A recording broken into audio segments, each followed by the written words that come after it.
Hello everyone, how you doing? My name is Trust Saley and I'm a youth facilitator for the Liberian Leadership Academy. I just want to take this time to say Happy Independence Day to my fellow Liberian citizens, both here in Liberia and all around the world.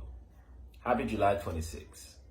As the celebratory mood are getting into high gear on this special day, I want us to take that time to reflect and remind ourselves of how we got to this point and how we took that bold step to grasp our sovereignty and pave for ourselves the path to prosperity and happiness. When we think Liberia, we are to remember a time that it came into existence solely because of that dying need to be free from the clutches of oppression, subjugation, and brutality that people of African heritage faced all over the world.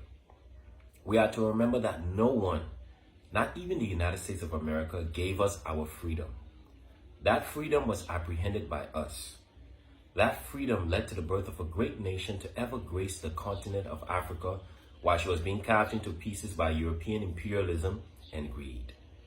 We are to remember that despite the difficulties and horrors we have faced, we are still standing. No matter how hard our enemies tried to bury us, we only sprouted forth from the ashes into something far greater and something far stronger.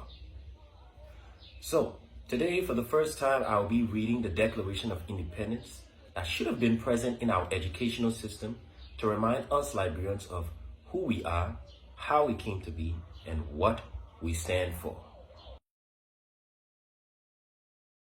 We, the people of the Republic of Liberia, were originally the inhabitants of the United States of North America. In some parts of that country, the United States of America, we were debarred by law from all the rights and privileges of men. In other parts, public sentiment, more powerful than law, frowned us down. We were everywhere shut out from all civil office. We were excluded from all participation in the government. We were taxed without our consent. We were compelled to contribute to the resources of a country which gave us no protection. We were made a separate and distinct class, and against us every avenue to improvement was effectually closed. Strangers from all lands of a color different from ours were preferred before us. We uttered our complaints, but they were unattended to, or only met by alleging the peculiar institutions of the country. All hope of a favorable change in our country was thus wholly extinguished in our bosoms, and we looked with anxiety abroad for some asylum from the deep degradation. The western coast of Africa was the place selected by American benevolence and philanthropy for our future home. Removed beyond those influences which depressed us in our native land, it was hoped we would be enabled to enjoy those rights and privileges and exercise and improve those faculties which the God of nature has given us in common with the rest of mankind. Under the auspices of the American Colonization Society, we established ourselves here on land acquired by purchase from the lords of the soil. In an original compact with this society, we, for important reasons, delegated to it certain political powers. While this institution stipulated that whenever the people should become capable of conducting the government, or whenever the people should desire it, this institution would resign the delegated power, peaceably withdraw its supervision, and leave the people to the government of themselves. Under the auspices and guidance of this institution, which has nobly and in perfect faith redeemed its pledges to the people, we have grown and prospered. From time to time, our number has been increased by migration from America and by accessions from native tribes. And from time to time, as circumstances required it, we have extended our borders by acquisition of land by honorable purchase from the natives of the country. As our territory has extended and our population increased, our commerce has also increased. The flags of the most civilized nations of the earth float in our harbors, and their merchants are opening an honorable and profitable trade.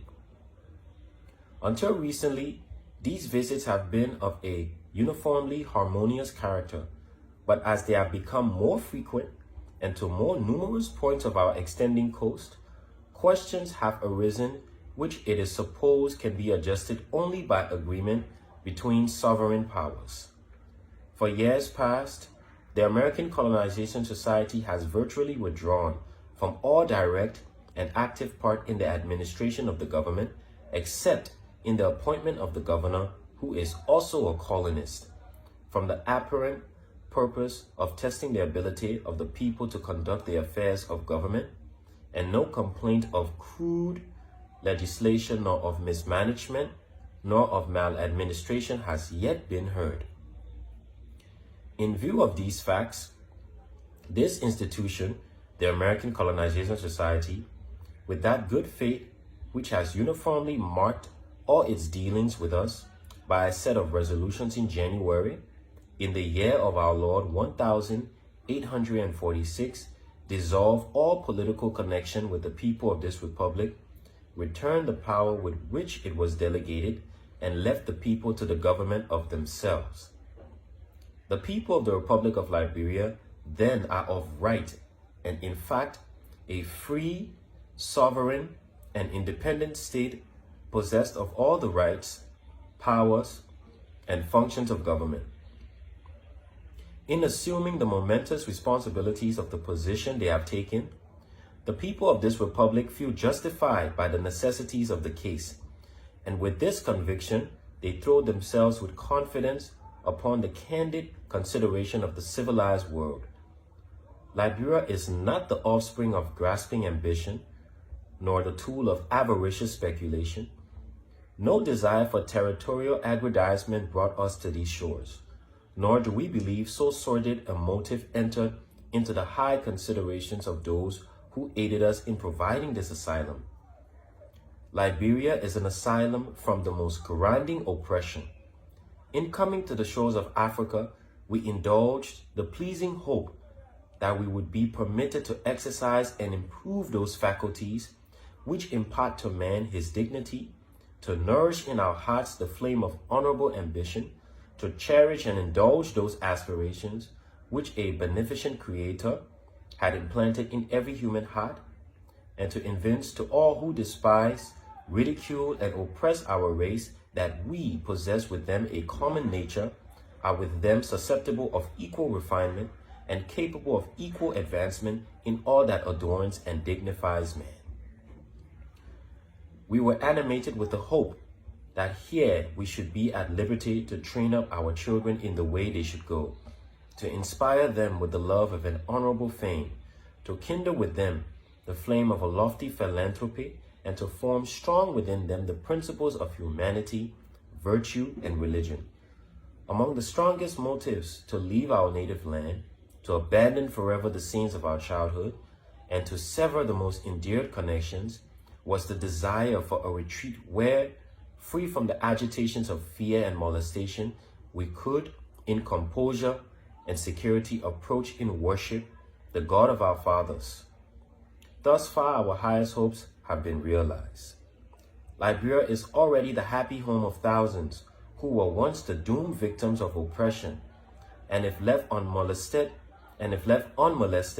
to go on with her natural and spontaneous growth, if her movements be left free from the paralyzing intrigues of jealous, ambitious, and unscrupulous avarice, she will throw open a wider and yet a wider door for thousands who are now looking with an anxious eye for some land of rest. Our courts of justice are open equally to the stranger and the citizen for the redress of grievances, for the remedy of injuries, and for the punishment of crime. Our numerous and well-attended schools attest our efforts and our desire for the improvement of our children. Our churches for the worship of our Creator, everywhere to be seen, bear testimony to our piety and to our acknowledgement of His providence. The native African bowing down with us before the altar in the name of the great God, our common Creator and our common Judge, we appeal to the nations of Christendom and earnestly and respectfully ask of them that they will regard us with the sympathy and friendly consideration to which the peculiarities of our condition entitle us, and to extend to us that comity which marks the friendly intercourse of civilized and independent communities. Done in convention at Monrovia, in the county of Montserrado, by the unanimous consent of the people of the Commonwealth of Liberia, this 26th day of July, in the year of our Lord, 1847. The Declaration of Independence by Hilary Teague. So, this was the spark that led to a great republic. We must remember, we must never forget, we must improve, we must advance, and we must grow, and we shall grow. Happy Independence Day once more. Oh, where are my manners? Lest I forget, if you would love to have a copy of the Declaration of Independence, feel free to leave me a message in my inbox and I will send it to you almost right away. Also, if you would love to get an in-depth detail of how the Republic of Liberia actually came into being, I will leave a link in the comment description where you can click on it and then head to our YouTube channel where we have a Liberia History Channel playlist that contains the history of Liberia, such as the birth of the African Republic, which I highly recommend that you watch, that has more than 3 parts. You can watch them, you can get to know what you didn't know, and you can even ask questions. So once again, happy Independence Day and my 26 on you. I'm just kidding. Happy Independence Day.